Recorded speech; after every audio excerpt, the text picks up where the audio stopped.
Hozir mana bolajon ko'rib katta bo'lgan avlod bor, shularni urish mumkin emas. Ota-onasiga ham depressiya, apatiya, simpatiya, vulkanizatsiya. Sizlar achinmayapsizlarmi haligi? Bir kunda hech bir mahal yig'lab olmasanglar, uxlolmay qoladigan kechalar uchun, bu yoshligimizdagi psixologik travmalardan iborat bo'lgan. Biz hozirgi bolalar ota-onasidan olayotgandan ko'ra ko'proq travmani biz mahallamizdagi bratdan olardik. Esinglarda ham sizlarda ham bo'lgan hali. Otangni o'g'ris xotini bor, undan o'g'li bor, ashinga pulli mashina berdi kecha, men o'zim ko'rdim. Aka ham bekarchi emas, yig'latib yuborguncha gapiraverardi. Umuman qaytish aka, mana shu ko'chada psixologlarga haligi klient istab yurardi, tushunyapsizlar?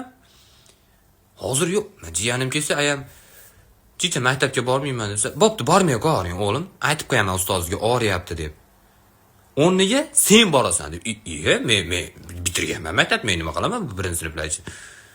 Men maktabga borishim uchun og'riyapman deb ayam ishontirishim uchun ishoninglar, men angingdan burnimdan chiqib qolgan bo'lish kerak edi. Bo'lmasa hech 2 soat o'tirib ketdi.